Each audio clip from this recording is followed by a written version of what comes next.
sintomático, no acompanhamento destes estudantes em ambulatório e nas estruturas, na comunicação avançada, na toma de decisões que sejam eticamente complexas e, por que não dizê-lo, no acompanhamento também aos profissionais daquelas entidades que se encontram em situações, enfim, verdadeiramente frágeis. Muito bem.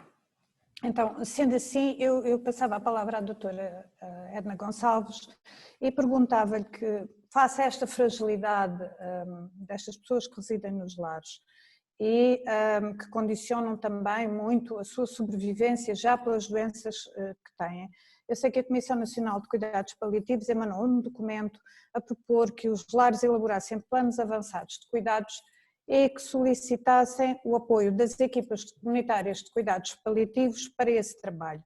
Eu gostava de perguntar à doutora Edna em que medida é que esses planos de cuidados estão ou foram feitos e como têm resultado nas instituições em que foram detectados residentes infectados.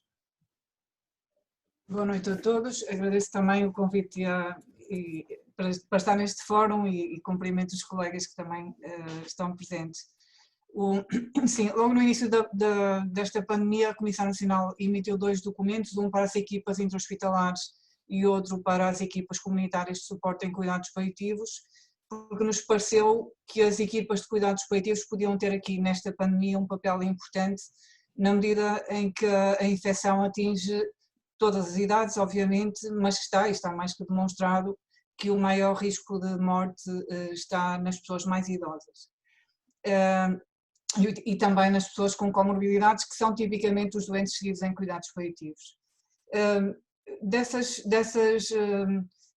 Desses documentos não são obviamente normas, são desafios que fizemos às equipas comunitárias, mandámos também para os presidentes das ARS, pedimos para distribuírem aos delegados de saúde pública também, na lógica de que pudessem, quando fosse necessário, pedir a intervenção das equipas. O que é que eu posso dizer? Não tenho, obviamente, eu sou médica e acabei por chegar à hora que cheguei também porque estive no hospital até agora. E portanto não temos um levantamento de todo o país, não é? O que é que, daquelas equipas com quem tenho falado, e tenho falado com algumas de várias zonas do país, particularmente aqui no Norte e no Algarve, as equipas comunitárias, como sabem, as equipas comunitárias são só 26, portanto a maior parte dos ACES não tem ainda equipa comunitária, mas várias equipas comunitárias estão neste momento a receber efetivamente mais doentes.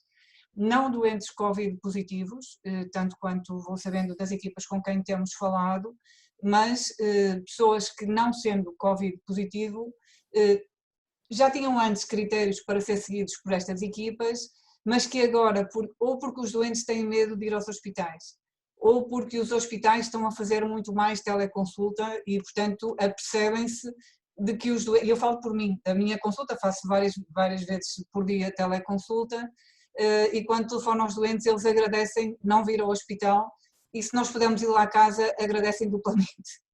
E, portanto, daquilo que tenho falado com várias equipas, é que neste momento o que estão a ter é, na verdade, um aumento significativo do número de referenciações em relação àquilo que tinham, não propriamente de doentes Covid positivos, mas de doentes não Covid que têm efetivamente critérios para ser seguidos pelas equipas comunitárias. Essas referenciações... Mas em casa.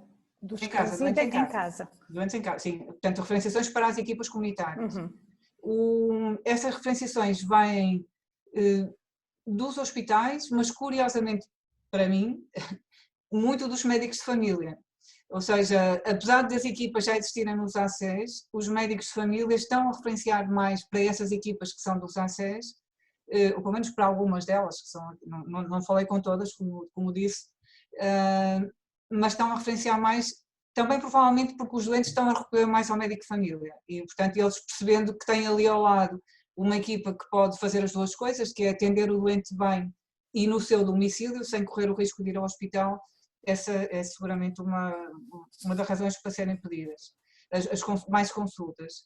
Em relação à pergunta específica dos lares, as equipas já iam pontualmente aos lares, têm que ser chamadas, não é? As equipas não entram nos lares por acaso, não é?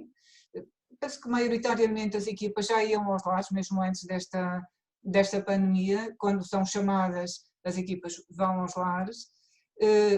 Que eu saiba, mas como disse, não fiz um levantamento, não falei com todas as equipas, não há propriamente nenhuma equipa que tenha, ou não houve até agora, nenhuma equipa que tenha sido especificamente chamada para atender um lar, neste contexto agora da pandemia.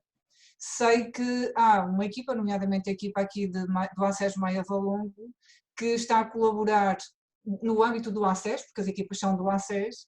Uma das respostas que a Maia desenvolveu para receber doentes dos lares foi pessoas não infectadas, nos lares que não têm capacidade para manter os utentes no lar. Portanto, as pessoas não infectadas vão para uma estrutura, penso que uma escola que foi arranjada para o efeito e tem o apoio dos profissionais dos cuidados de saúde do centro de saúde, e um hotel foi alugado pela Segurança Social e pelo ACES e pela Câmara e foi transformado num lar. Portanto, um hotel transformado em lar para receber os doentes infectados, portanto, as pessoas infectadas dos lares que não tenham condição para estar no lar, mas também não precisem de estar no hospital. E esse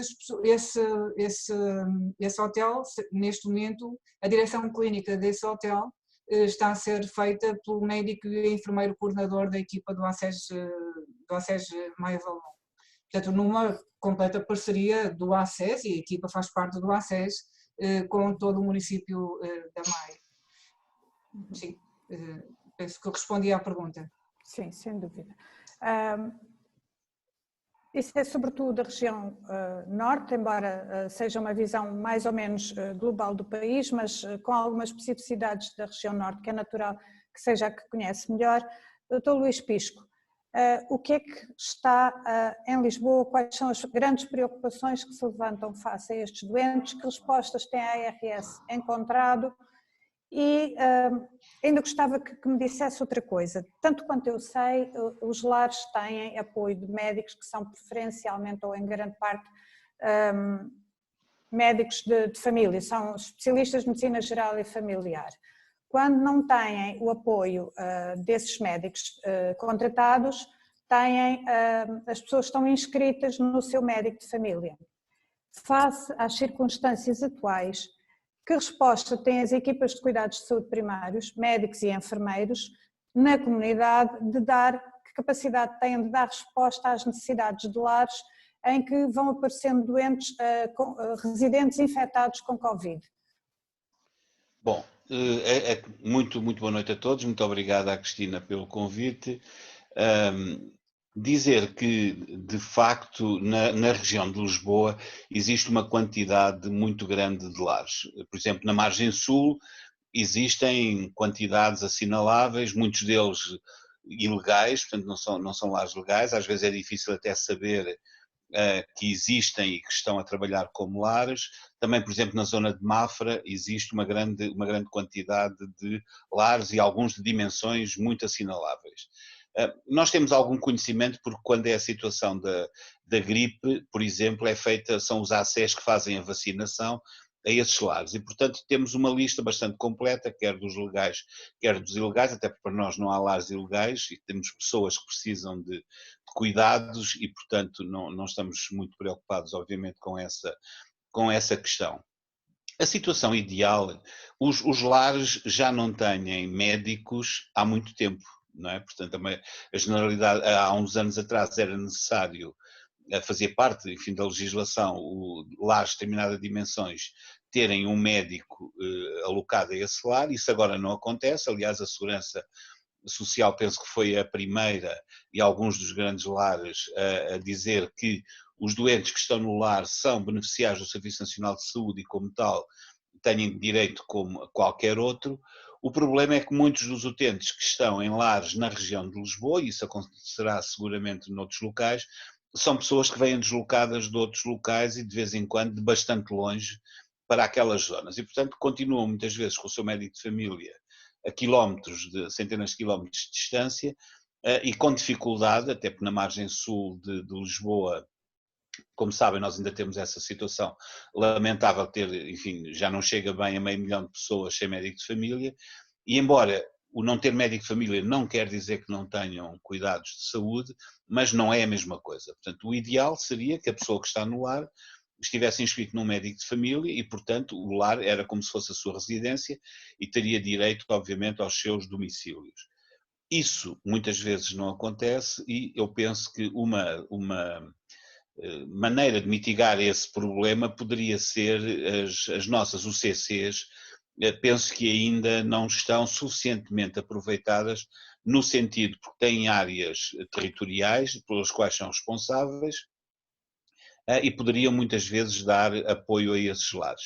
Aquilo que está a acontecer neste momento é que existem estratégias às vezes não totalmente coordenadas. O Ministério do Trabalho e da Segurança Social está neste momento com uma estratégia, como vocês sabem, de fazer testes a todos os trabalhadores dos lares, não aos residentes, o que tem desencadeado, enfim, uma situação que também não era muito conhecida e que tem a ver com pessoas completamente assintomáticas a revelarem-se positivas no teste.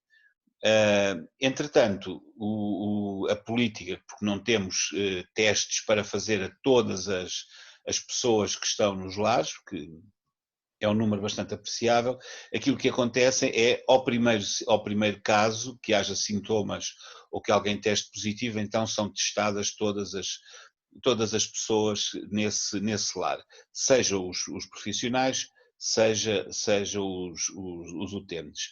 É evidente que quem traz o Covid para dentro da instituição são os profissionais, não são os pobres dos utilizadores que estão lá muito quietinhos e descansados e que obviamente não têm responsabilidade nenhuma muitas vezes em trazer e portanto em serem infectados. Temos esse problema de que muitas pessoas, infelizmente nestes lares, trabalham, têm pluriemprego, trabalham em vários locais e portanto aumenta muito o risco de... Também, uma coisa que acontece é os lares não levam a sério a elaboração dos planos de contingência, não treinam em devido tempo a utilização dos EPIs, e isso os centros de saúde e os cuidados primários estariam obviamente muito disponíveis para dar esse apoio.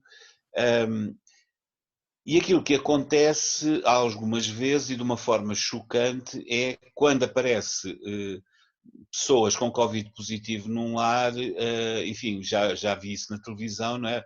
A primeira coisa é dizer, levem-nos estas pessoas daqui, não temos responsabilidade nenhuma sobre elas, nós não tratamos de gente doente, levem-nos preferência para o exército, não é? Portanto, a ambição de toda a gente é colocá-los num quartel e, portanto, verem-se livres dessas pessoas. Isto é obviamente chocante porque estamos a falar de idosos, de pessoas frágeis, que vão ser desenraizados do local onde estão, alguns há algum tempo, obviamente com grandes dificuldades. E aquilo que sempre tentamos é ter uma estratégia que se consiga manter, sempre que isso é possível e o lar tem possibilidade de fazer esse confinamento e de separar os positivos dos negativos, manter as pessoas no mesmo lar, retirá-las por um curto espaço de tempo, enfim, fazer a desinfecção do local e colocar as pessoas, de facto, com circuitos diferentes, positivos numa área, não positivos noutra, embora, quando isso é possível, infelizmente, as condições estruturais nem sempre o permitem. Quando não o permitem, então foram estudadas em Lisboa e existe um conjunto de possibilidades. Para quem não é positivo, enfim, as câmaras municipais têm a possibilidade e contrataram muitas delas pousadas de juventude, o Inatel, hotéis, onde se conseguem colocar essas pessoas. Mais difícil tem a ver com os positivos, porque, como sabem, há uma resistência grande em receber essas pessoas, inclusivamente nos próprios lares de onde eles saíram. E assistimos com demasiada frequência a essa situação de não quererem aceitar os doentes novamente no lar. E então aí temos outras alternativas. Como por exemplo? Olha, por exemplo, ainda hoje estive a visitar o HFAR, portanto o Hospital das Forças Armadas, que nos ofereceu, porque muitas vezes o que acontece criam-se hospitais de campanha, mas sem pessoas, não é? Portanto, temos camas, mas não temos pessoas para cuidar e, portanto, não serve para nada, não é? Aqui não foi feita uma oferta onde existem, enfim, mais de 50 camas, completamente operado pelos militares, em que tem inclusivamente cuidados intensivos e poderão ser colocados casos mais graves. Também o antigo Hospital das Forças Armadas de Belém, tive hoje a visitá-lo de tarde, tem 150 camas, muito boas condições para manter ou doentes em fase final da sua, enfim, naqueles últimos 4 ou 5 dias de doença, que já não precisam de estar no hospital, mas também não têm possibilidade de estar em casa, poderão ficar aí, ou eventualmente mesmo doentes com Covid positivos que façam a quarentena nesse hospital. São 150 camas com excelentes condições e que está pronto a operar. Como disse, também o Alfeite e a OTA têm áreas para Covid positivo, onde poderemos colocar algumas dessas pessoas. Mas, como digo, preferencialmente, e sempre que haja condições para isso, seria mantê-los no lar onde sempre estiveram. Ok, muito obrigada. Eu dou agora as boas-vindas à doutora Inês Amaro e ao doutor Ricardo Mexia, que entraram, entretanto, online já durante este debate. Sejam bem-vindos, muito obrigada por terem aceito o convite e por estarem connosco. E ia perguntar à doutora Inês Amaro quais são as maiores dificuldades daquilo que sabe, quais são as maiores dificuldades com que os lares se debatem face à prestação de cuidados quando têm residentes positivos para a infecção e residentes naturalmente negativos.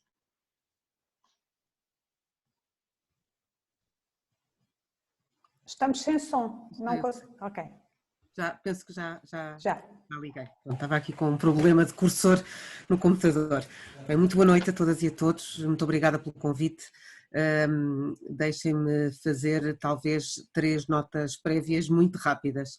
A primeira, para dizer que com muito gosto aceitei o convite para estar aqui presente, mas não estou propriamente em representação do Instituto de Segurança Social, enfim, dirijo nos serviços centrais o Departamento de Desenvolvimento Social e com certeza que esta minha posição me informa aquilo que irei dizer em seguida, mas não venho mandatada, digamos assim, para representar o Instituto e, portanto, tudo o que eu disser é da minha exclusiva responsabilidade. Uma segunda nota para dizer que, embora me tenha parecido muito interessante a iniciativa e tenha aceito de imediato o convite, não estruturei propriamente uma comunicação para vir apresentar, também porque entendi e penso que bem que o convite era mais para um debate e para uma troca. E uma terceira nota para vos felicitar pela iniciativa e para dizer que me parece extraordinariamente importante que encontremos espaços para partilhar e debater aquilo que está a acontecer e aquilo que são as aprendizagens, porque é também muito próprio da nossa cultura latina e da cultura e portuguesa em particular, conseguirmos desencadear processos de resolução de situações difíceis no momento em que elas aparecem, mas depois nunca mais chega o momento de sistematizarmos conhecimentos, de aprendermos lições e de partilharmos a forma como fizemos. Tendo dito isto, eu gostava de dizer que o desafio tem sido imenso nas diversas frentes em que esta questão se coloca. Para quem está na frente, onde eu estou neste momento, da Segurança Social, é um desafio grande e que nos convoca a ter que procurar e desenvolver soluções num primeiro momento, e aquilo que nos ocupou num primeiro momento desta crise foi justamente o trabalhar nesta relação com as respostas sociais e particularmente com as ERP e com os lares de idosos. Estamos agora já a entrar num segundo momento, que não aligerando este, mas é já um momento de abordar a crise social e, portanto, a relação mais com a população como um todo nas questões sociais, mas este primeiro momento tem sido uma grande intensidade no trabalho com as respostas sociais e, de facto, há aqui coisas que já foram sublinhadas e que são muito importantes e que nos têm que fazer aprender, porque na realidade os últimos talvez 20, 30 anos assistiram a uma tendência de externalização de várias respostas e designadamente à população mais idosa para serviços que, não sendo públicos, desenvolvem um interesse público, ao mesmo tempo que se foram, de certa forma, dilapidando ou pelo menos não renovando as equipas e, portanto, também fragilizando a capacidade que as equipas dos serviços públicos têm de fazer um acompanhamento de proximidade destas mesmas respostas. E há aqui então uma primeira linha de desafio e de dificuldade que se prendeu com algo que já foi dito e que tem a ver com uma certa impreparação de algumas instituições sociais e de algumas respostas, impreparação técnica para, no fundo, para terem dado, atribuído a seriedade que esta questão merecia desde o início, terem capacidade de construir planos de contingência, de procurarem conhecimento se não o tinham e de exercitarem esses mesmos planos de contingência. Nós em Portugal não temos muito uma cultura de prevenção da catástrofe e, portanto, não temos uma cultura de realização de exercícios e de estarmos precavidos, digamos assim, de problemas desta natureza. Mas em todo o caso, embora nós estejamos a viver um tempo que é também de profunda incerteza, na realidade nós tivemos aqui um compasso de tempo que nos permitiu preparar de certa forma o problema, e eu não digo que ele não tenha sido preparado, mas aquilo que verificamos em alguns casos é que, por exemplo, aparece um caso positivo dentro de uma instituição e rapidamente, potencialmente, todas as pessoas estão infectadas porque efetivamente aquele plano de contingência era frágil ou apesar de existir depois, no momento ninguém o acionou e quando entra uma intervenção mais musculada, digamos assim, já as pessoas estão todas misturadas, já não há uma capacidade de dizer quais é que foram os espaços e de poder fazer essa reconstrução e de poder conter aquilo que é uma situação e um foco de infecção. E, portanto, desde logo eu não estou com isto a dizer ou a querer menorizar o papel e a responsabilidade das instituições, porque temos visto também muitos exemplos de respostas muito bem organizadas e muito preparadas, mas no meio de tudo o que temos encontrado, também temos encontrado esta questão. E se na verdade os serviços, e vou falar dos serviços da Segurança Social, procuraram, pelo menos desde meados de janeiro, ir fazendo algum trabalho com as respostas sociais, no sentido de perceber se tinham ou não tinham um plano de contingência, de fazer chegar e divulgar, disseminar a informação que emanada pela Direção-Geral da Saúde e procurando dar algum apoio. A verdade, e temos que o dizer sem rodeios, é que os próprios serviços da Segurança Social não têm neste momento uma força em termos de recursos humanos que permita fazer um acompanhamento mesmo de proximidade e mesmo efetivo. E há muitas questões que depois só se vêm a revelar quando a crise estala, não é? E quando estamos numa fase aguda do problema. Esta é uma questão. Depois, ligada a isto, há uma questão que também já foi aqui sublinhada, que é a do pânico que se instala. E, portanto, eu penso que apesar de tudo agora as coisas estão um pouquinho mais calmas, mas tivemos uma fase em que as próprias direções das instituições e as direções técnicas e por consequência toda a equipa entrava em pânico ao primeiro sinal de que a infecção poderia ter entrado na instituição e com esse pânico, por um lado, uma desorientação geral na organização da instituição e aquele impulso de queremos tirar estas pessoas daqui. Isto aliado depois também a uma dinâmica em algumas autarquias também dos próprios autarcas na intenção de, digamos, terem uma palavra de defesa e de proteção das populações sobre as quais têm responsabilidade, de insistir na solução hospitalar e de internamento hospitalar ao primeiro sinal de infecção. E, portanto, este trabalhar também com as instituições, com um discurso de serenidade, com um discurso de que o desejável, sempre que possível, e sempre que clinicamente seja possível, o desejável é que as pessoas não tenham que sair da instituição. Se possam manter nos seus sítios habituais, possam manter tanto quanto possível as suas rotinas e que se possa organizar o espaço de forma a haver desinfecção de espaços e progressiva reocupação do espaço de uma forma que contenha a infecção, mas provocando a mínima perturbação possível ao cotidiano da instituição e designadamente ao cotidiano das pessoas que lá estão. E, portanto... Eu peço desculpa por interromper, mas sendo assim, quais são as capacidades que as instituições no geral têm, ou no particular têm, em dar resposta a essa situação?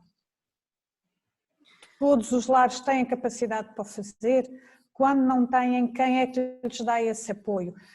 Será que todos os lares têm em permanência cuidados, nomeadamente, que são fundamentais, cuidados de enfermagem, que são muito mais fundamentais do que os cuidados médicos a estas pessoas frágeis? Há garantias de que estas pessoas continuam a ter, para além do cuidado habitual, às suas situações de fragilidade, de multipatologia, um cuidado acrescido na prevenção e no cuidado à pessoa com infecção?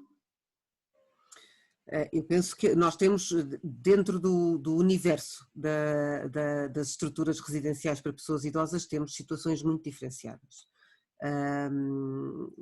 Desde estruturas muito bem equipadas do ponto de vista da infraestrutura e do ponto de vista das equipas técnicas, até estruturas que, obedecendo a um mínimo, bem, estamos a falar sempre, estou aqui a falar das respostas que têm em acordo ou que estão licenciadas, porque depois há o submundo das respostas ilegais, em que também há uma panóplia de situações muito diferenciada, desde respostas que são, quer dizer, que vamos dizer que são ilegais porque ainda não trataram de um papel, mas que têm todas as condições, até locais que são, enfim, muito indignos. E a este propósito também deixe-me sublinhar que neste momento a atitude e a disposição dos serviços da Segurança Social também é de um foco nas pessoas e na garantia das pessoas e do seu bem-estar, e portanto não estamos, do ponto de vista do apoio que conseguimos neste momento prestar, a fazer uma diferenciação de base ou uma discriminação de base em virtude de uma determinada resposta não ter licenciamento.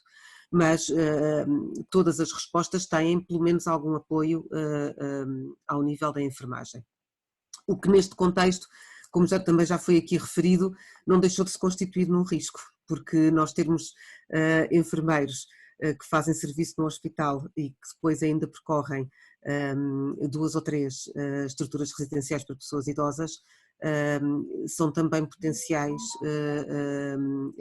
transmissores de infecção e por isso a abordagem aos testes, não podendo ser massificada desde já, tem privilegiado uma lógica de testagem das equipas técnicas.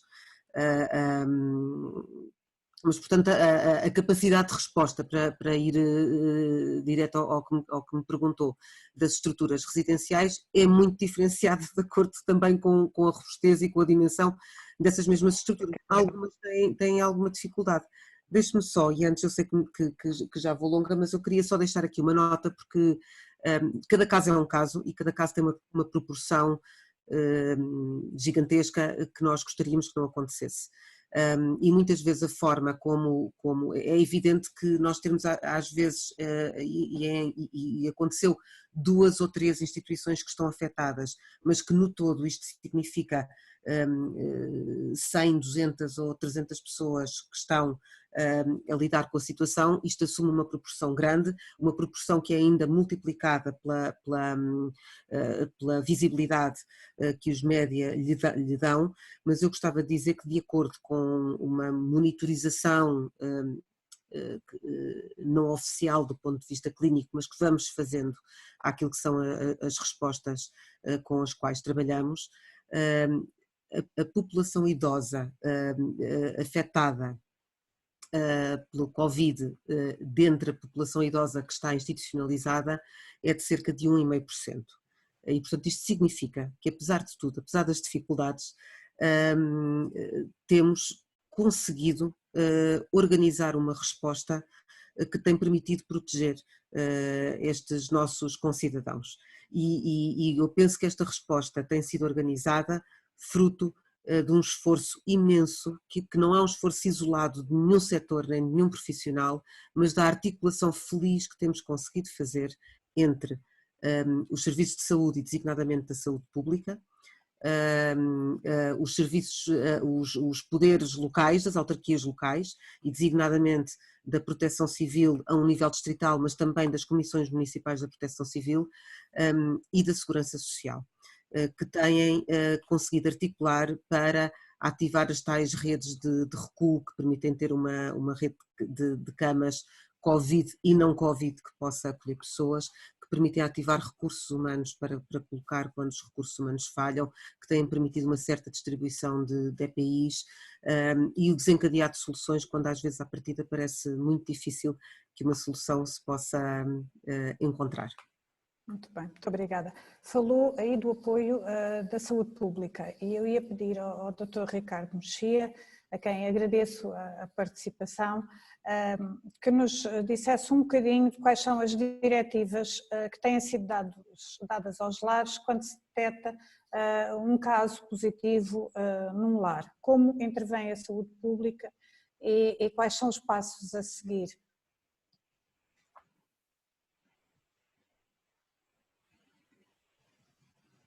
Está sem som. Boa noite a todos, Olá, boa noite. Agradecer o convite e cumprimentar os restantes membros do painel e também as pessoas que estão a assistir. Portanto, obrigado pela oportunidade de partilhar aqui algumas ideias sobre o papel da saúde pública também no apoio a estas estruturas. Na prática, havendo uma suspeita de caso, é extremamente importante que imediatamente seja feito o diagnóstico da situação e que os doentes sejam colocados em isolamento.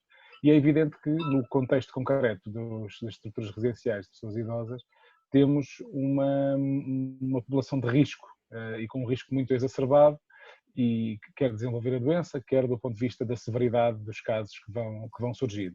E, portanto, é muito importante que seja dada uma resposta rápida e, portanto, a saúde pública tem tentado chegar a estas unidades de forma mais célere, por forma a reduzir os tais riscos. A questão da segmentação, que já foi aflorada também anteriormente, ou seja, separar aqueles que são casos suspeitos ou positivos de Covid-19 daqueles que não têm essa sintomatologia, é muito importante. E o que temos assistido é que tem havido um número relevante de situações, de estabelecimentos residenciais de pessoas idosas que têm passado por um percurso difícil, não é? Ou seja, perante um caso confirmado e fruto de uma proximidade, até dos cuidadores serem depois os mesmos dos restantes residentes, acaba por ser difícil às vezes manter práticas de controle de infecção que permitam isolar os doentes. E, portanto, tem que se reforçar precisamente essas medidas e, portanto, a resposta tem que ser célere e também já foi dito que, se possível, manter as pessoas junto daqueles que habitualmente cuidam, isso também é muito importante, porque acaba por introduzir menor entropia em todo o sistema e, portanto, se isso for possível, ou seja, os casos que não careçam de tratamento mais diferenciado, tratamento hospitalar, beneficiam de se manter no contexto da sua residência habitual. Aliás, é assim com o que acontece na população em geral e, portanto, nestes residentes também faz todo sentido que se adote uma estratégia análoga. Terá que haver depois, naturalmente, as tais cautelas adicionais, como já foi dito, da separação entre os dois grupos e até do ponto de vista dos próprios cuidadores, tentar organizar a resposta por forma a que não haja cuidadores de pessoas que são casos confirmados, que depois também prestem cuidados aos que não são positivos. E, portanto, esse cuidado na organização é extremamente importante.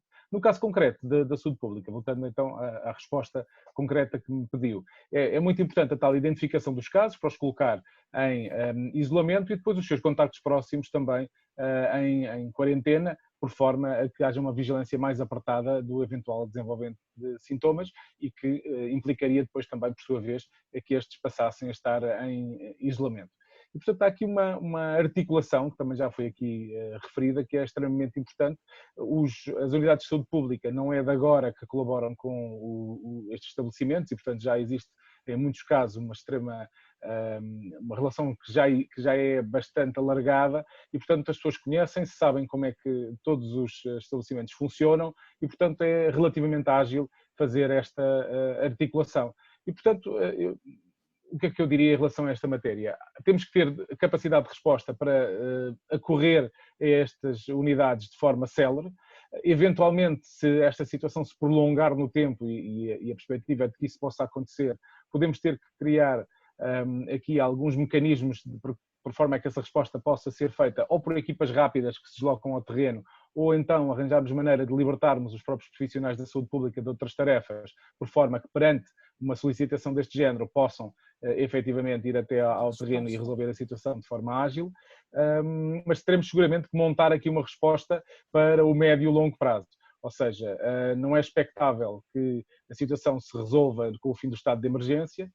Sabemos bem que esta população é daquelas que provavelmente mais tarde poderá ver levantadas a totalidade das restrições e, portanto, vamos ter que ter aqui uma oferta, quer do ponto de vista da saúde pública, também aqui já foi falado pelo Dr. Luís Pisco, a questão de, na eventualidade dos idosos terem que ser mobilizados para outro local, também temos respostas prontas para isso mesmo, mas isso implica, como foi dito também, ter recursos humanos que possam acorrer também a essas situações. Não basta ter o espaço, os recursos humanos, toda a logística que está por trás, quer dizer, desde a alimentação, a limpeza, enfim, há aqui um conjunto de recursos que seguramente em contextos que já funcionam ou funcionavam, são mais fáceis de implementar, mas que se tivermos que ir para estruturas improvisadas, terão também que ter o necessário planeamento e a necessária dotação do ponto de vista dos recursos nos mais diversos níveis.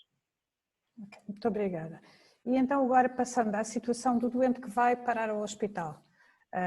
O residente no lar, que pela sua situação de gravidade tem que ir ao hospital. Eu gostava de perguntar à doutora Isabel Neto se tem conhecimento de lares em que os profissionais de cuidados paliativos tenham sido ouvidos para a tomada de decisão em doentes infectados e com situação de imensa fragilidade, em que o internamento hospitalar não lhe traga nenhum benefício e possa até trazer malefício, naqueles em que o lar aceita ficar com eles, que tem capacidade e estrutura física e funcional para que o doente possa ficar no lar, mas em que a sua situação de imensa fragilidade não lhe traz benefício em ter um internamento hospitalar.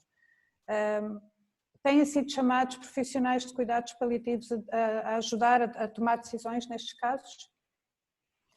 Bom, muito boa noite, agradeço o convite, é um privilégio estar aqui com todos e acho que está a ser bastante interessante e dizendo claramente em relação à pergunta que a doutora Cristina me colocou, eu gostava de dizer que trabalhando numa unidade de cuidados paliativos onde temos, por um lado, uma alta taxa de doentes não oncológicos, vai aos 40%, e portanto onde muitos destes doentes idosos, frágeis, com pluripatologia, nomeadamente a demência, são alvo dos nossos cuidados. Trabalho também numa unidade onde damos altas a 50% dos pacientes e, portanto, de todos somos apenas e só um local de morte. O que é que acontece?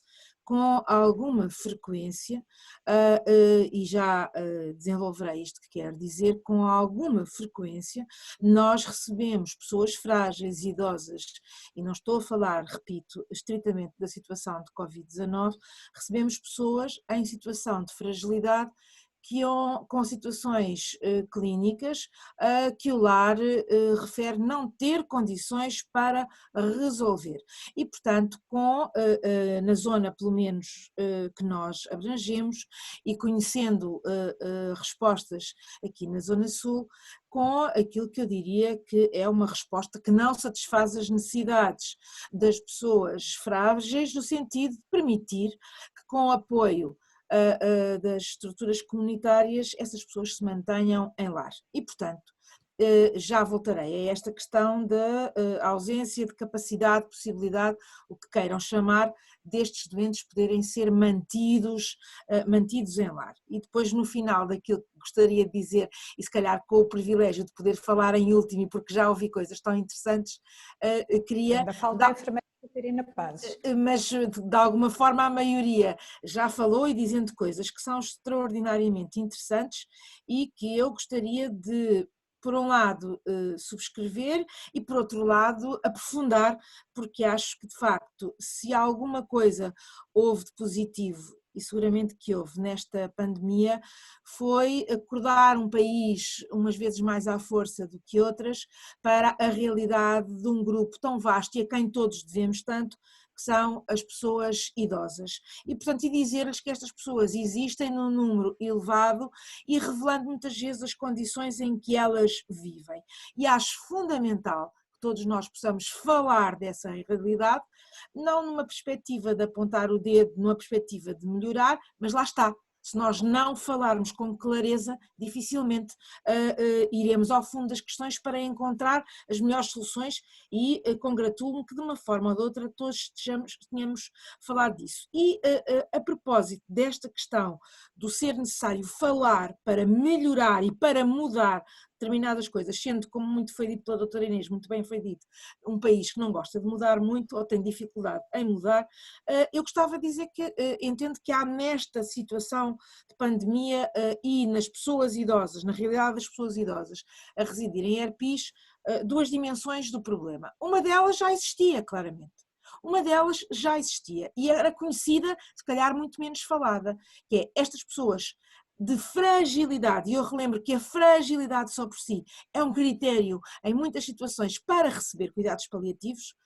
Se de facto essas pessoas têm ou não acesso a cuidados paliativos seria uma primeira interrogação que eu deixava, mas a fragilidade per si é um critério para receber cuidados paliativos. O que é que acontece? Essas pessoas, com frequência, estão privadas de ter acesso a cuidados paliativos por razões várias, mas essas pessoas existindo naquilo que nós chamamos lares e que é mais fácil que toda a gente saiba, de alguma forma, quando tinham e têm problemas mais complexos, a prática habitual é serem enviados para os serviços de urgência. Essa é a prática habitual e todos nós, estando mais ou menos ligados à realidade hospitalar ou à realidade da comunidade, sabemos que existe um volume numeroso de pessoas idosas que em situação de agudização dos seus problemas são levadas ao serviço de urgência. Também já existia, de facto, esta questão de depauperado dos recursos humanos, quer nos lares, já aqui foi referido, quer do ponto de vista de estruturas da comunidade, sejam os cuidados de saúde primários, sejam as equipas diferenciadas de suporte na comunidade, e tanto com recursos que já estavam depauperados e que estão agora a ser alvo de pedidos acrescidos, como também já aqui foi dito. Ora bem, a pressão, e com certeza que ninguém nega o critério de excepcionalidade desta situação, a pressão só foi aumentada e pôs a nu um modus operandi que nós já conhecíamos e uma forma, uma dificuldade com a gestão dos recursos humanos, sejam eles médicos, sejam eles de enfermagem, sejam eles de apoio social, em estruturas onde, eu repito, estão pessoas idosas com estas necessidades e que de alguma forma, por razões em que todos de alguma forma somos corresponsáveis, menos se falava e menos se fazia. E eu não posso aqui deixar de dizer que e estou a terminar ou a dirigir-me para o final da minha intervenção, de facto já aqui hoje se falou no enquadramento destas situações e, portanto, não querendo deixar de insistir no que é que podemos aprender, eu acho que claramente com a prevalência de idosos que temos nas situações das ERPIs, e quero aqui homenagear o setor social pelo esforço que faz e porque é ele que maioritariamente apoia milhares de idosos no nosso país nestas circunstâncias, sabendo que as respostas não chegam nem em qualidade nem em número para aquilo que nós precisamos, dizia eu que de facto, se calhar este enquadramento face ao volume de pessoas, enquadramento de apoio médico, de apoio de enfermagem, de rapidez de resposta, de não desenraizar as pessoas, então ele tem que ser claramente pensado a vários níveis. Eu dou exemplos,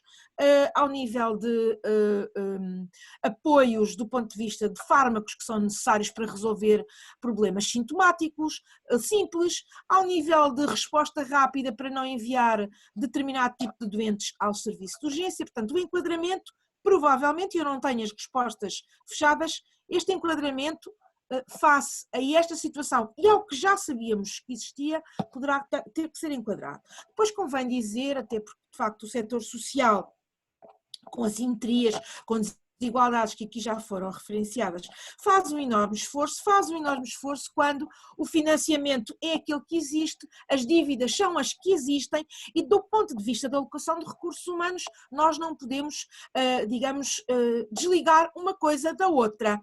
E portanto nós temos pessoas que recebem os vencimentos que recebem, que do ponto de vista de diferenciação, têm a diferenciação que esses vencimentos permitem, que temos depois acumulação de, digamos, de turnos e acumulação de rotação de instituições e, portanto, eu chamava também a atenção para que, como alguém dizia, isto anda tudo ligado e, de facto, se nós temos dívidas avultadas ao setor social, se o setor social se vê a braços com determinado tipo de dificuldades, pois não conseguirá reforçar recursos humanos quando precisa de o fazer. Portanto, eu acho que claramente há ensinamentos, como não sou a única a dizê-lo, a retirar, e um deles é este.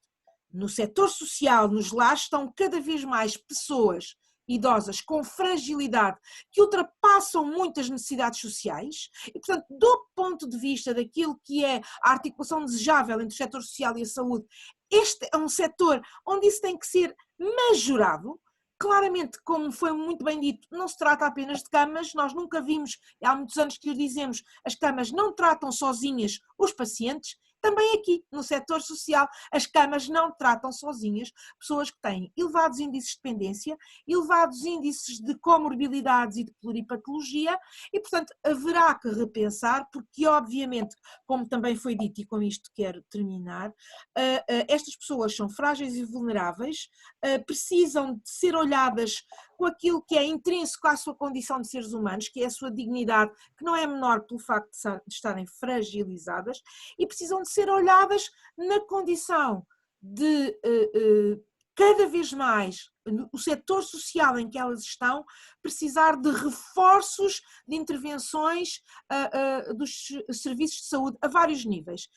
E os cuidados paliativos, nesta altura é o meu conhecimento, e termino com este caso, como ainda hoje me foi dito, para tentar colocar um idoso em casa em articulação com uma equipa da comunidade, a questão de veja como é que é o apoio das famílias, porque nós estamos a fazer visita domiciliária à segunda e à sexta-feira, por falta de equipamentos de proteção, e não visitamos mais os nossos utentes, pessoas doentes, e a família está de alguma forma a ser mais pressionada para ter que aqui desenvolver determinado tipo de ações. Ora, esta é a realidade e não acreditarão que às vezes, como já foi dito e muito bem pelo Dr. Luís Pisco, na realidade de Lisboa e Val do Tejo temos se calhar aspectos menos positivos que nós pensaríamos que não aconteceriam nesta região, mas de facto deixo esta mensagem. É preciso olhar para o setor social onde estão pessoas com necessidades de apoio de saúde crescentes que esta pandemia só veio pôr a nu, e veio pôr a nu que é preciso articular, que é preciso reforçar esse modus operandi, e mais, veio pôr a nu que as equipas de cuidados paliativos precisam, obviamente, de ver os seus recursos humanos, também eles reforçados, sob pena de quando são ou divergidas para outras funções, ou sujeitas a uma maior pressão, as necessidades das pessoas não são satisfeitas, e eu acredito que todos os que aqui estamos queremos que haja uma resposta de qualidade para pessoas que não são doentes nem de segunda nem de terceira. Muito obrigada. A enfermeira Catarina Pazes. A enfermeira Catarina Pazes é especialista em pessoa em situação paliativa, é enfermeira numa equipa comunitária de suporte em cuidados paliativos há muitos anos. Presta cuidados, essa equipa presta cuidados no Distrito de Beja, em 10 dos 13 concelhos da Unidade Local de Saúde, e tem uma larga experiência de apoio a pessoas que residem em lar.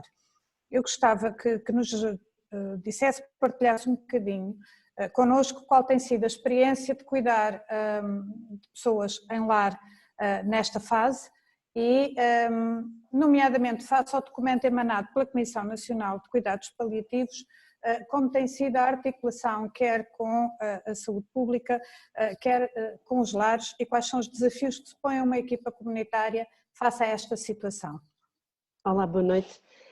Em primeiro lugar, agradecer mais uma vez a organização deste fórum. É muito importante, de facto, discutirmos esta situação. Já falámos muito e já se falou muito até na comunicação social sobre a Covid-19 e a pandemia e o impacto que tem tido nos lares de idosos, mas ainda não tínhamos tido uma oportunidade de conversar e discutir sobre este assunto nesta perspectiva com profissionais que trabalham, ou pelo menos da maior parte de nós que aqui estamos, profissionais que estão numa área que para nós é tão óbvio, é tão obviamente importante no lidar com a situação. E porquê é que é importante? Por tudo aquilo que já foi dito, obviamente, os lares de idosos têm pessoas que vivem lá, e as pessoas que vivem nos lares são pessoas doentes, com necessidades específicas e diferenciadas de cuidados, são pessoas com uma carência enorme de cuidados de saúde, e portanto é preciso olharmos e compreendermos este problema a partir daí. Não podemos diferenciar cuidados sociais de cuidados de saúde e continuar a trabalhar e a tratar este assunto como se pudéssemos dividir as pessoas entre cuidados de saúde e sociais. E se as pessoas que estão nos lares são pessoas frágeis e com doença avançada, idade avançada, e que carecem de uma abordagem paliativa, e posso-vos dizer, e a doutora Isabel já falou disso, as pessoas que estão nos lares, todas elas carecem de uma abordagem especializada, diferenciada, que privilegie um cuidado que garanta o conforto, o bem-estar, a dignidade, tudo aquilo que nós todos defendemos para nós quando formos velhos e para os nossos, e portanto, se nós queremos garantir isso agora e queremos ver isso garantido, temos que olhar para esta situação que só veio tornar mais evidente aquilo que já é uma clara necessidade, que é trabalharmos no sentido de não faltarem cuidados adequados às pessoas onde elas se encontram. Uma equipa de cuidados paliativos na comunidade tem esse papel de ajudar a criar condições para que as pessoas possam receber cuidados de saúde, as pessoas que estão numa situação paliativa possam receber cuidados de saúde onde estão, na sua casa, na instituição onde residem. E esse tem sido um trabalho, o trabalho com instituições como os lares tem sido um trabalho que a nossa equipa tem desenvolvido ao longo de anos, e posso-vos dizer que nos últimos 3-4 anos o crescimento de número de referenciações, de pedidos de ajuda da parte dos lares à nossa equipa tem crescido. Nós também temos cerca de mais de 40% dos nossos doentes são doentes não oncológicos, e são fundamentalmente pessoas com doença crónica avançada, pessoas com demência avançada. E se nós pensarmos nas pessoas que estão numa instituição com estas patologias, uma pessoa com demência, e as muitas pessoas que nos estão a assistir, muitas trabalharão em lares, e a minha homenagem para estas pessoas e o meu agradecimento pelo vosso trabalho todos os dias. As pessoas uma pessoa com demência avançada que se encontra numa instituição e que seja enviada ao serviço de urgência porque está com febre, ou porque está com farfalheira, ou porque está com uma alteração, e porque agora pode ser Covid, então temos que enviar toda esta pessoa, tem que ir já para a urgência. O envio desta pessoa implica sofrimento, implica um custo para o doente. E este custo e este sofrimento tem que ser pensado e antecipado. A Comissão Nacional de Cuidados Paliativos emanou um documento que propunha às estruturas residenciais que realizassem um plano antecipado de cuidados. E isto servia para o quê? E eu digo que servia porque eu não sei se as instituições acolheram essa proposta de uma forma muito efusiva, pelo menos aqui, e como vos disse, estamos numa área em que a nossa equipa até tem uma relação privilegiada com muitas instituições. Eu não tenho conhecimento de que estas instituições estejam tirando uma, se calhar tenho uma instituição em que isso está a ser feito, eu não conheço instituições que estejam realmente a trabalhar nisso. E o Plano Avançado de Cuidados não era uma situação que devesse existir por causa de uma pandemia. Isso é uma situação que deve existir sempre. Para quê? Para podermos evitar que estas pessoas sejam alvo de uma coisa chamada obstinação terapêutica. Então, se nós temos como, sabemos que uma pessoa com grande fragilidade, com doença avançada, com uma idade avançada, se for para o hospital e se não tiver uma antecipação de decisões, uma tomada de decisão que seja eticamente e cientificamente consistente, tomada antecipadamente por quem conhece aquele doente, o que é que nós podemos esperar de uma ida ao serviço de urgência em que não haja uma antecipação desta decisão? Muito provavelmente um processo de obstinação terapêutica que, podendo ter sido evitado, não foi, e portanto daí advém um enorme sofrimento, principalmente para aquele doente, mas também para a sua família. E se nós temos um papel importante nisto, de preparar e planear para o futuro, e volto a dizer que não é só por causa da situação da pandemia, mas é em todas as situações em que nós possamos prever uma evolução negativa do ponto de vista de saúde global do doente, nós devemos e temos o dever de fazer isto a todas as pessoas a quem cuidamos.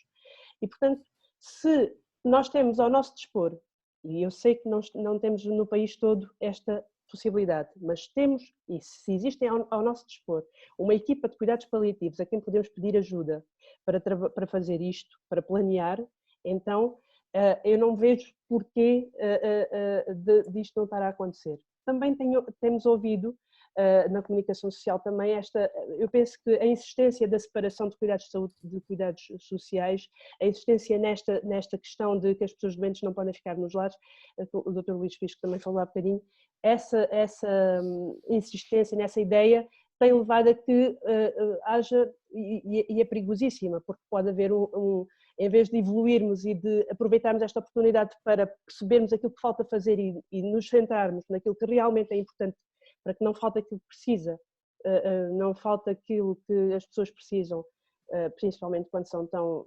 frágeis. Então, se nós não aproveitarmos esta oportunidade para isso, podemos correr o risco de ficarmos na mesma ou continuarmos a regredir. Isso é um perigo enorme. Pensemos no que é que significa uma hospitalização, o que é que significa uma ida ao serviço de urgência de alguém que é muito frágil e muito doente. Agora, esta pessoa para não ir precisa de cuidados, e precisa de cuidados adequados. Para os ter, precisa de pessoas que os saibam prestar, precisa de uma equipa especializada que os possa assessorar. Obviamente, não é ficar à mercê do destino, é ficar com cuidados, obviamente, de qualidade, e nisso temos que trabalhar todos.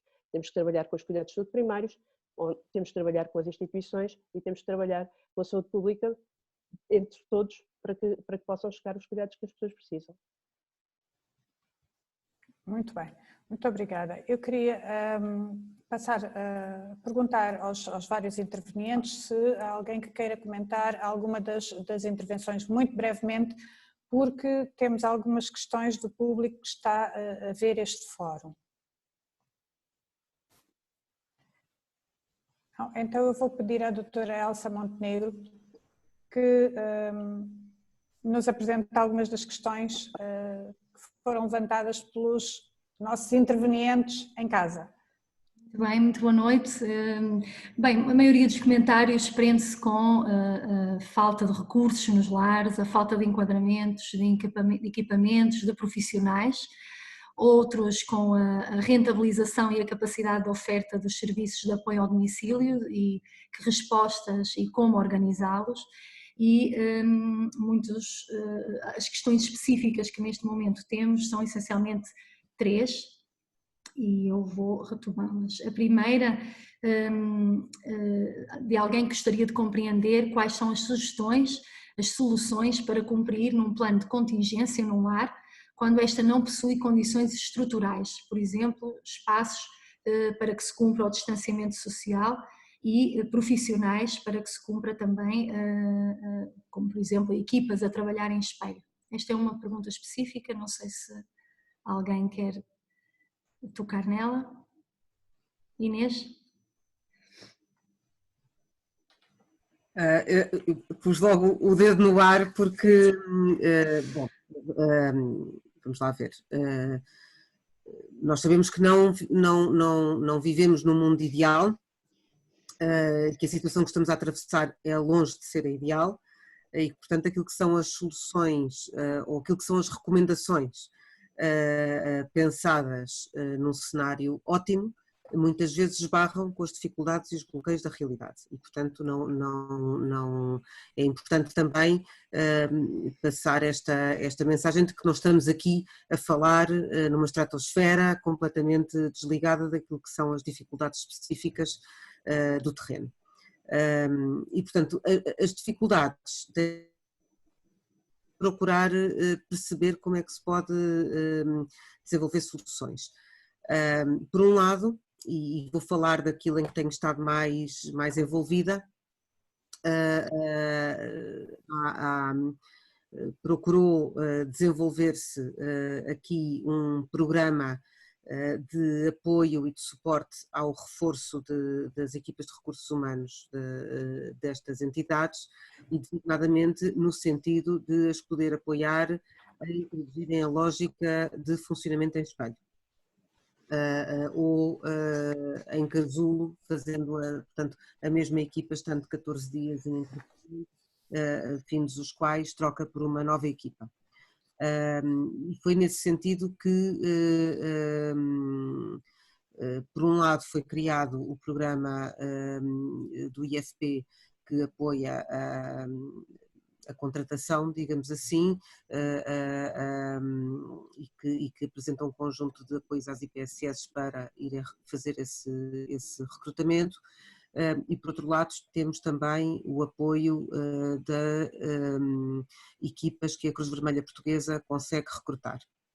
É claro que não estando a falar do mundo ideal, não vou também aqui escamotear que quer o IFP, quer a própria Cruz Vermelha Portuguesa, quer as bolsas de voluntariado, que também estão mobilizadas,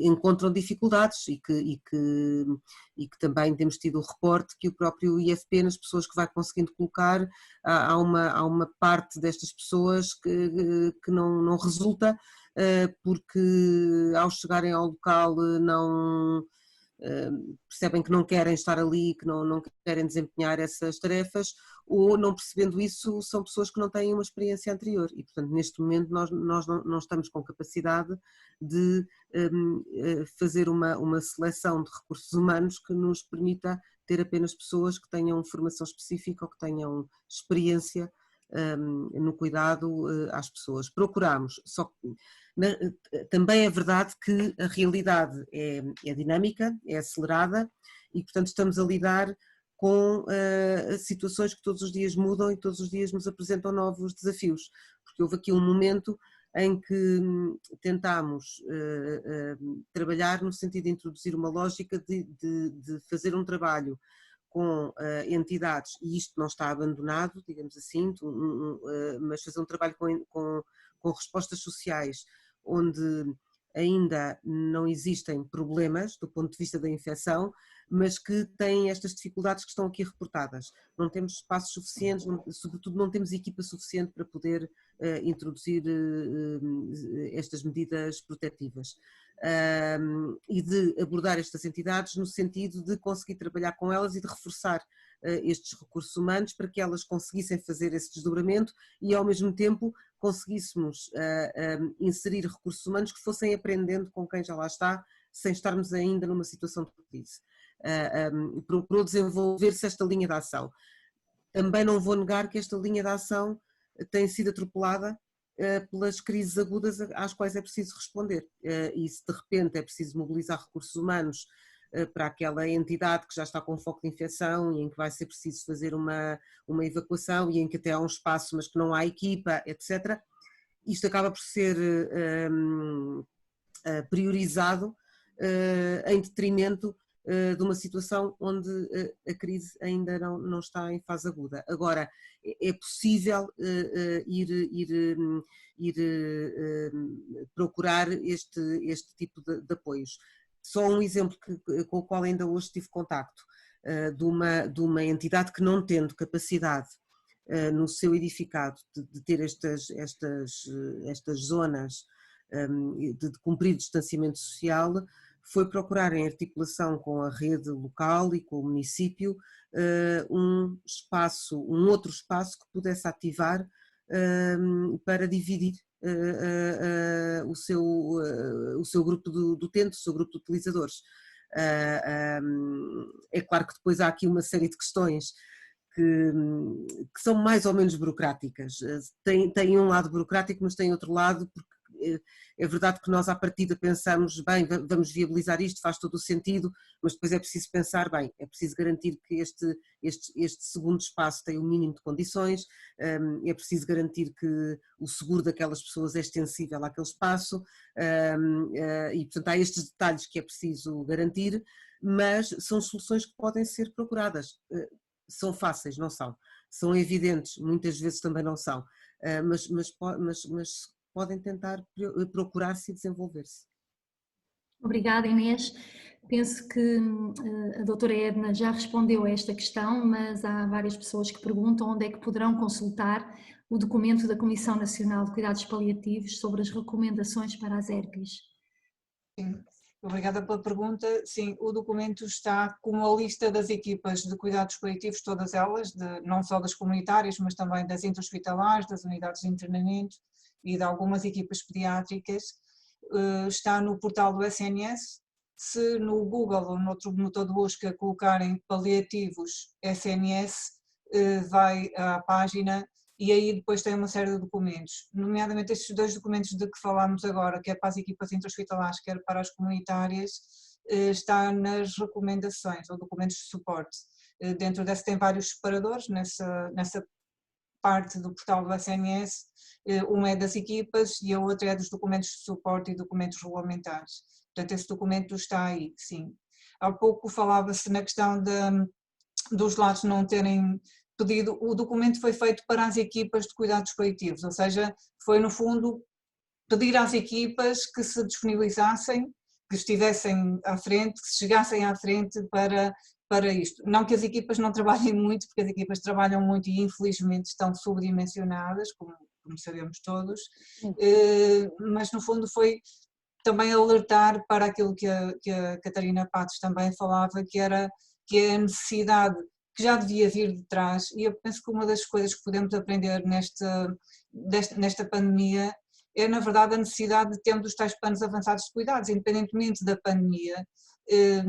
Seria excelente se uma pessoa idosa ou uma pessoa com doenças ou frágil ou com doenças múltiplas tivesse as suas diretivas antecipadas de vontade feitas para que numa situação de alteração da consciência, pois os profissionais de saúde pudessem o mais facilmente possível e o mais coerentemente possível satisfazer as suas vontades.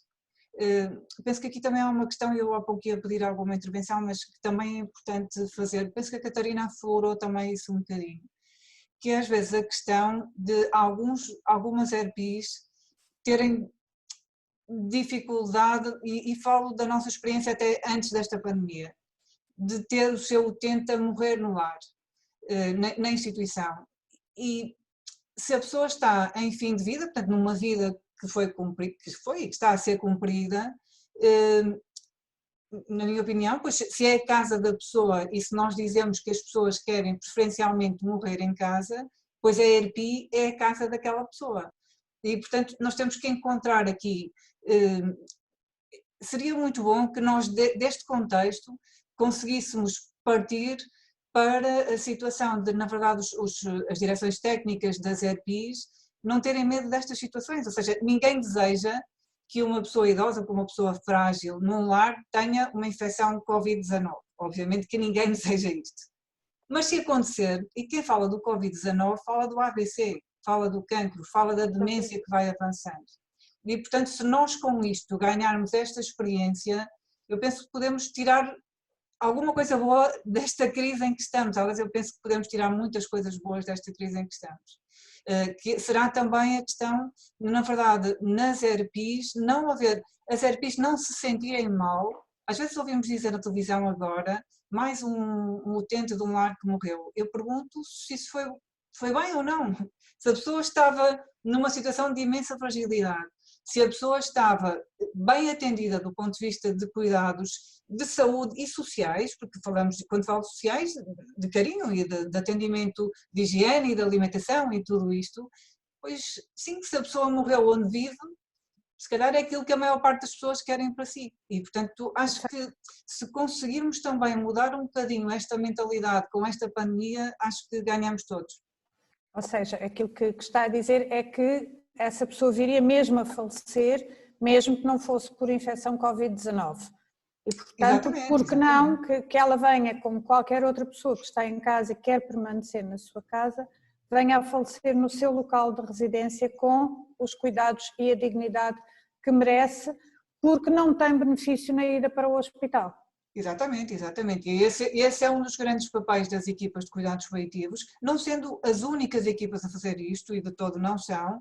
Eu devo dizer que na minha experiência agora neste mês e meio no Hospital São João, onde trabalho, tenho ficado muito agradavelmente impressionada com a atitude extremamente humana, de coerência na intensidade de cuidados que é prestada, da preocupação com as famílias que estão em casa, dos meus colegas, dos enfermeiros, dos profissionais de saúde da instituição.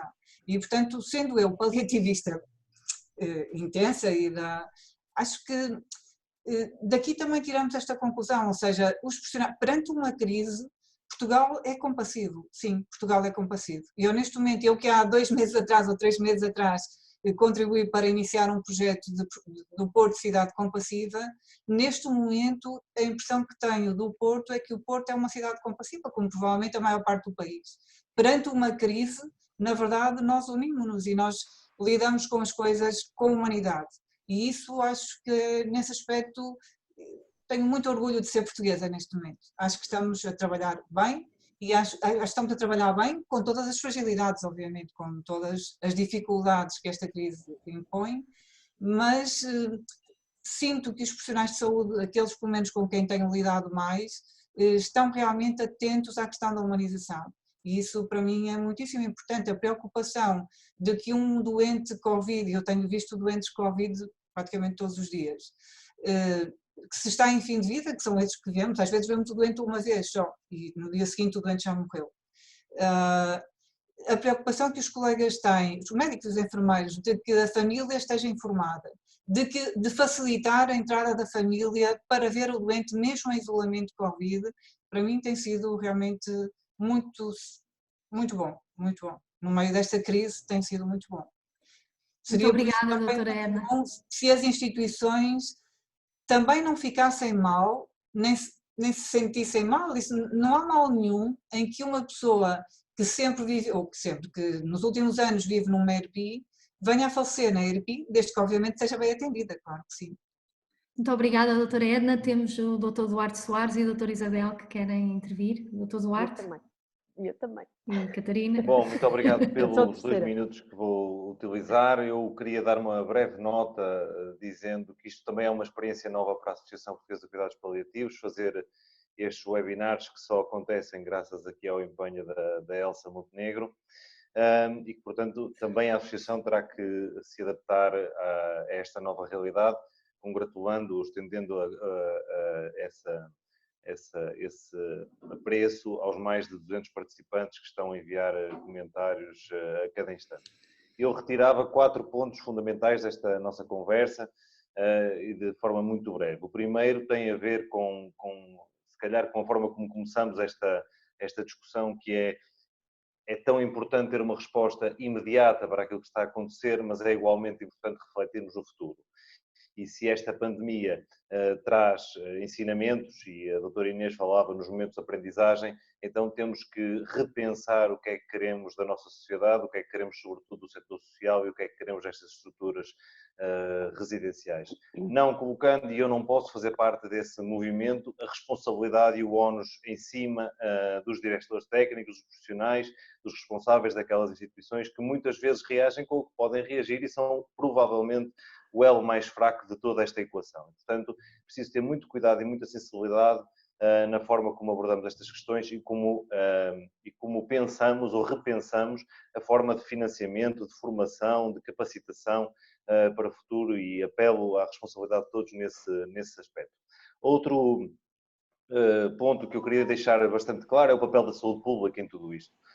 Vivemos décadas de atraso do ponto de vista do desenvolvimento da saúde pública em Portugal, e creio que o nosso colega Ricardo Mexia pode atestar isso, em que a saúde pública é colocada sempre como um anexo àquilo que são as políticas de saúde. E talvez esta pandemia nos venha relembrar que temos que fazer muito mais em termos de saúde pública e nestas instituições, muito mais em termos de literacia, não apenas para a saúde, mas igualmente para a doença, que é uma área que tanto nos diz. Depois, incontornavelmente, e essa é uma luta que nos é na associação muito cara, temos que falar do subdimensionamento dos cuidados paliativos e, sobretudo, daquilo que são de recursos a nível comunitário, ainda que nos últimos anos tenhamos visto avanços e tenhamos visto contributos fundamentais, nomeadamente aquilo que é a Fundação Carlos Gulbenkian e a Fundação La Caixa, sobretudo nos últimos 2 anos. E, finalmente, temos que repensar os trajetos e a forma de fazer saúde neste país para uma população que, tantas vezes aqui foi dita, que é muito frágil, não é? Sobretudo com aquilo que a Catarina Pazes colocou em cima da mesa, que é o relacionamento com os restantes serviços de saúde. Estão estes serviços preparados, capacitados para receber estes doentes? Estão as ERPs e os lares verdadeiramente formadas para encaminhar o doente para a resposta certa? Temos ou não que apostar em serviços de proximidade? Portanto, eu faço votos, e tendo que fugir agora também para a linha da frente e para o serviço de urgência que está aqui ao lado, faço votos que este primeiro webinar seja o primeiro de muitos webinars em que possamos participar de forma informal, honesta, franca, porque todos aprendemos com isso e todos tiraremos muitas aprendizagens para um futuro comum, que é o dos nossos doentes. Obrigado. Obrigada, Duarte. Doutora Isabel? Muito rapidamente, e dizendo que de facto é um gosto estar a participar nesta iniciativa, dizer 2 coisas. Eu não deixo de estar apreensiva com o futuro, sobretudo neste momento, porque nós que estamos no hospital e também em conversa com os colegas dos cuidados primários, estamos bastante apreensivos com os doentes crónicos que deixamos, digamos assim, ainda que façamos também as consultas, o seguimento, e façam uma realidade, lá está, onde muitos eram atendidos no serviço de urgência. Não estou a discutir se o percurso, o trajeto era ou não o adequado, mas do ponto de vista do circuito destes doentes crónicos com pluripatologia e em fim de vida, dizer que de facto o que vem aí à frente, não diretamente relacionado com o Covid-19, deixa-me apreensiva, como me deixa apreensiva o facto de saber que sim, todos nos podemos congratular de aparentemente, e não entro nos entusiasmos precoces e nesta irresponsabilidade de dizer que está tudo bem e que já passou o pior, mas tentando admitir que podemos ter todos contribuído para achatar a curva.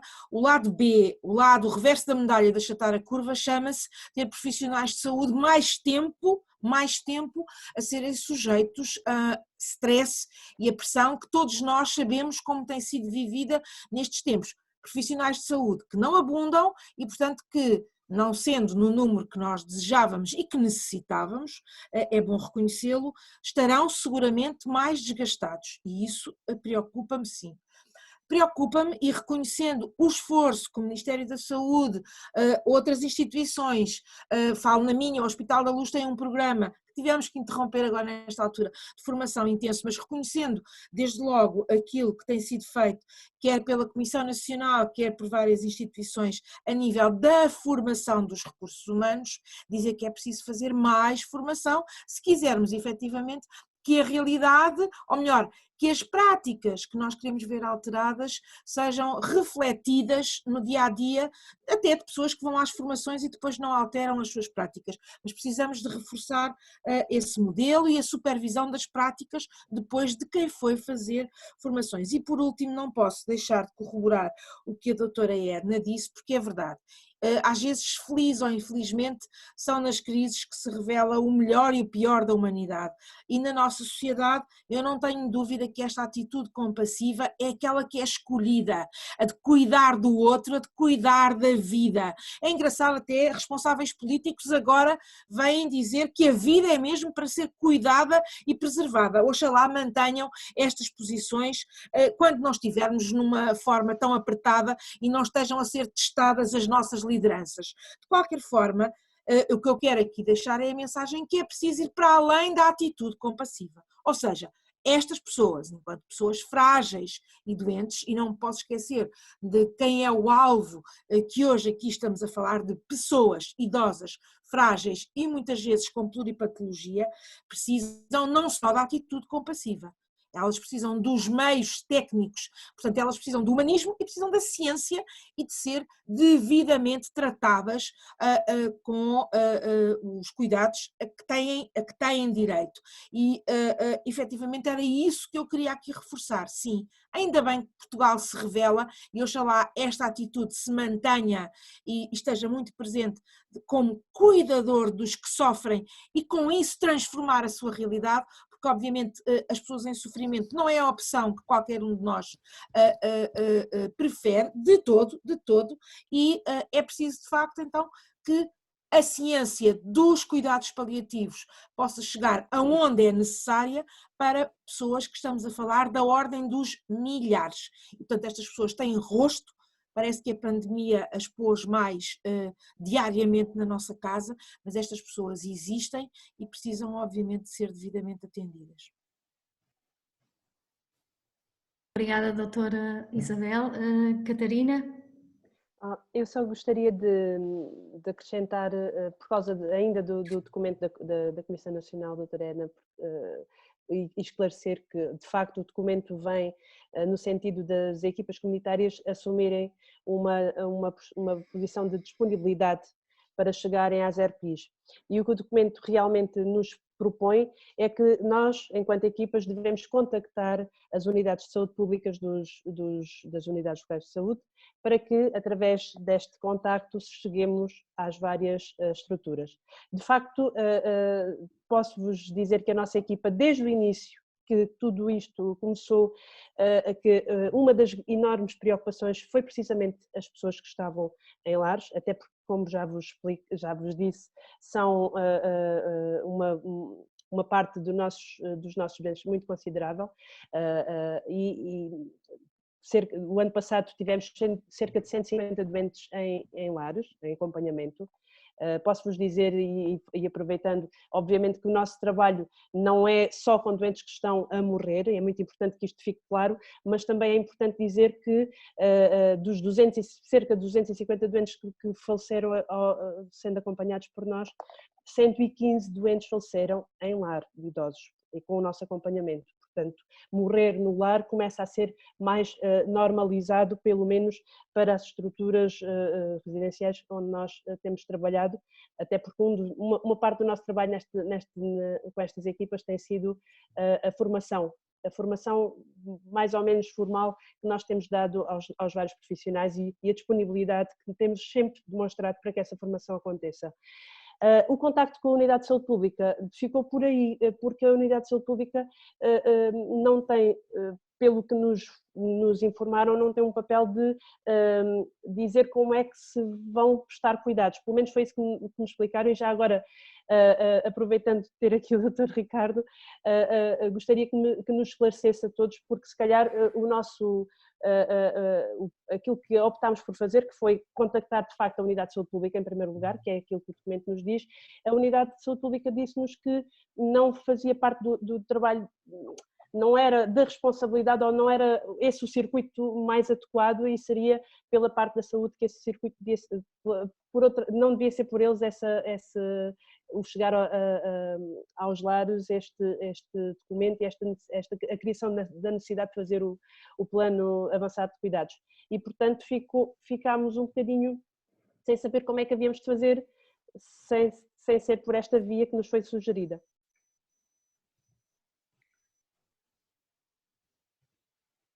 Bem, respondendo já diretamente à questão, efetivamente a saúde pública pode ajudar em alguns aspectos que têm a ver com o planeamento, etc. Agora, do ponto de vista da prestação de cuidados, não é efetivamente bem a nossa área. Podemos ajudar nas questões da prevenção e controle de infecção, ou seja, algum aconselhamento nesse sentido, mas concretamente e até neste momento em que infelizmente estamos muito assoberbados com as questões da identificação dos casos e da vigilância ativa, acaba por haver menos facilidade em conseguir colaborar também nesse sentido. E, portanto, eu acredito que possa haver aqui uma resposta de diversas entidades. Há uma orientação técnica da Direção-Geral de Saúde no que diz respeito aos ERPs. Sei que está a haver também um trabalho nesse sentido de atualizar e provavelmente no que toca depois que é um cenário futuro, vamos provavelmente ter orientações para cada setor e seguramente que este é um dos setores que vai ter que ser alvo de consideração e de ter algumas orientações mais concretas para o que poderá e deverá ser feito. E, portanto, eu acredito que será um pouco por aí. Porque nenhuma diretiva traz, aflora esta situação do fim de vida e daquilo que tem que ser específico para uma pessoa que esteja em fim de vida em termos de cuidados e planeamento de cuidados.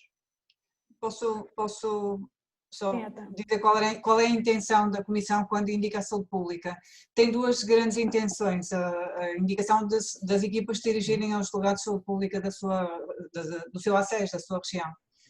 A primeira é, obviamente, nas questões da própria equipa se proteger, ou seja, como é que devem fazer para quem deve ser testado, quem não deve ser testado, quem deve ser sinalizado e quem não deve ser sinalizado e, portanto, também uma questão de proteção da própria equipa, da equipa e da família, portanto, contribuir para isso. O segundo grande ponto é que, sendo muitas vezes os delegados de saúde pública chamados para fazer a intervenção nos lares, e aqui estamos a falar num fórum sobre ERPs, pudessem os delegados de saúde pública, porque entretanto nos apercebemos que vários não sabiam sequer da existência destas equipas, soubessem que existe uma estrutura nacional e que existem 26 ANSES que têm esta especificidade, portanto é uma equipa especializada e que é especializada no alívio do sofrimento de pessoas com doenças graves. E, portanto, são equipas que podem estar, e aqui pudessem, portanto, ser também uma forma de nós podermos chegar mais facilmente aos lares, porque, como dizia, o documento foi feito para as equipas. Uma forma das equipas chegarem mais rapidamente aos lares, pareceu-nos a nós, poderia ser através dos delegados de saúde pública, quando fossem, obviamente, alertados para uma situação de crise que pudesse estar a existir no lar. Muito bem.